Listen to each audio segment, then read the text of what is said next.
Hello guys welcome and welcome back to my channel another video मु सुशोभिता आपण मानक आ गोटे फ्रेश वीडियो रे स्वागत करुच्ची।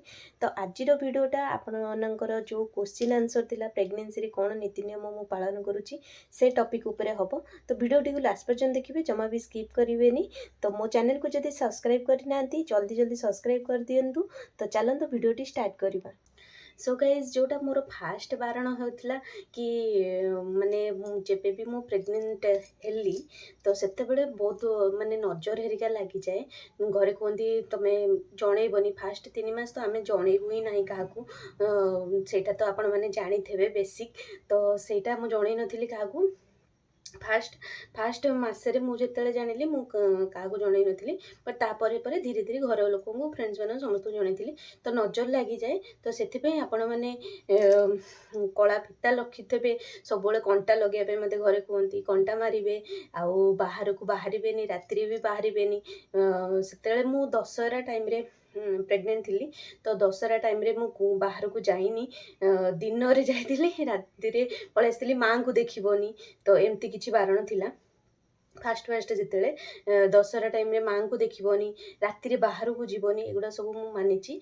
तापर नेक्स्ट बारण मत घरे रहा मोर जी मन पड़ुची शाढ़ी जदि पिंधुंट आपण मैंने शाढ़ीर कानी तले बाजनी। आहरी भी बहुत जन कहती कि आईब्रो सेप करनी, हेयर कट करनी। बट मु आईब्रो सेप करी कहीं जेहेतु मु ऑफिस जाऊँगी तो से जाऊली। एबे तो घरे करेन्टली करनी, बट जो मुझे ऑफिस जाऊँगी मु आईब्रो सेप हेरिका करी। एटा तो गला 2टा बारण। द्वितीय नंबर बारण है कि मंदिर जीवनी। मु मंदिर जाइनी, मोर स्टार्टिंग रू ही मु मंदिर जाइनी। 1.5 वर्ष है मु पूरी जाइनी कि आउ कौन सी मंदिर भी जाइनी। जाइथान जदि आपण मानू शेयर करथानी, बट मु मो जति मन पड़ुची मु मंदिर ही जाइनी। शिव मंदिर तो बिल्कुल जीवनी, मते स्टार्टिंग रू ही मना कराइतला शिव मंदिर जीवनी।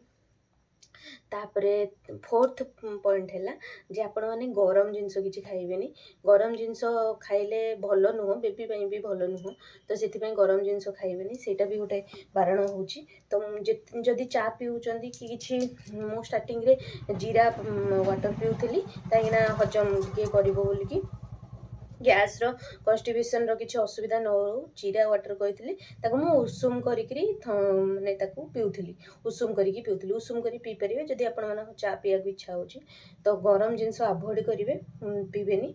तापर 5 नंबर बारण है कि आपण माने भूत फिल्म देखिबेनी। जदि मोबाइल रे देखुचंती एजुकेशनल टॉपिक ऊपर देखंतु। रामायण जशोदांगर मु गोटे देखुली नंदलाला, तो सेटा मु देखुली। तो ठाकुर विषय देखो, एजुकेशनल वीडियोस देखो। मु जिके बेले बेले भी देखी दिए जिके टॉपिक ऊपर। तो सेटा देखिए। आ भूत फिल्म अवॉइड करूँ, भूत जिनस किसी देखनी ना आपण मैंने डरवे। चमकिया भी माने चमकी पड़े भी बहुत मु शुणी कि असुविधा हुए, मिसक्यारेज हेरिका हबार चान्स थाए। तो सेगुड़ा सब अवॉइड करूँ जो थी कि आपण मानक डर लगे। तो आउ गोटे जिनस बारण होता है कि आपण मैंने नख काटबेनी। तो नख काटियार तो बहुत जनकर बारण थाए, बट मु नख काटे ए मंथ ही काटिनी। बट मु नख काटी स्टार्टिंग रू, जमती कि मुझे ऑफिस गला बेलू मु नख काटी बहुत। मु शुणी कि नख भी काटबनी, तो सेटा भी बहुत आड़े बारण थाए। आउ गोटे बारण है 6 नंबर पॉइंट जोटा कि सिलाई करनी। सेटा है मेन बारण जोटा मु स्टार्टिंग रू अवॉइड करी सत कहले। कहीं सिलाई कले कहते कि बेबीर बेकर नाड़ा गुरे हो जाए। तो मु सिलाई स्टार्टिंग रू ही करेनी। तो आपण मैंने सिलाई भी करंतनी, सेटा भी गोटे बारण अच्छी। तो आउ बारण है कि बारण नुहे बट केयर रहा कथा कि आपण मैंने टाइट ड्रेस टाइट जिनस सब अवॉइड करूँ पिंधा। बेबी उपर प्रेशर होता है, तो से टाइट जिनस अवॉइड करूँ पिंधा। जिते पारे कंफर्टेबल ड्रेस कंफर्टेबल साड़ी जदि मो भाई पिंधुनी कंफर्टेबल पिंधतु, ताकि बेबी उपर किसी प्रेशर न आसू। आपण मैंने कंफर्टेबल पूरा काम दाम निजर काम करें। आउ गोटे बारण है जदि आपण मैंने मो भाया गाँव में रोचे, आपण मैंने शुणी थे कि ओलितरे बसबेनी, ओली तल हो जाऊँगी। तो सेटा भी अवॉइड करेंगे, सेटा भी भल नुह बसवा। तो ओली माने जोटा आमर घर एंड होता है ऊपर को जो कांथटा सरी जाए, तो सेटा तले बसवाई अवॉइड करेंगे। सेठी बसबेनी, बट आगू बस पारे पछु बस पारे, बट ता सीधारे बसबेनी केबे भी, जोटा कि आमर कह जाए गाँवली रे कि ओली तले बसबनी बोलिकी। ତ ଆଉ ଗୋଟେ ନୀତି ନିୟମ ଏୟା କି ଯେ ଅଛି କି ବାହାରୁ ଆସୁଥିବା ଜିନିଷ ମୁଁ ଖାଉଛି କି ନାହିଁ। ବାହାରୁ ଆସୁଥିବା ଜିନିଷ ଆପଣମାନେ ଖାଇପାରିବେ, ବଟ୍ ବାହାରେ ପକେଇବେ। ରାତିରେ ଆସୁଛି କାହାର ଦୃଷ୍ଟି କେମିତି କ'ଣ ଥିବ, ତ ବାହାରୁ ଆସୁଥିବା ଜିନିଷ ଯାହା ବି ହେଲେ ଟିକେ ବାହାରେ ଟିକେ ପକେଇ ଦେଇକିରି ଆପଣମାନେ ସେଇଟା ଖାଇପାରିବେ। ତାପରେ ଆଉ ଜଣେ ପଚାରିଥିଲେ କି ମାନେ ବାପ ଘର ଯାଇପାରିବ କି ନାହିଁ। ମୁଁ ମାନେ ଆପଣ ଯାଇପାରିବେ ବାପ ଘର, ଷ୍ଟାର୍ଟିଂରେ ଯାଆନ୍ତି, ବଟ୍ 8 ମନ୍ଥରେ ଯାଆନ୍ତିନି। ମୁଁ 8 ମନ୍ଥରେ ଯାଇନଥିଲି। ମୋର ଯେତେବେଳେ 9 ମନ୍ଥ ଷ୍ଟାର୍ଟ ହେଲା ମୁଁ ଘରକୁ ଯାଇଥିଲି।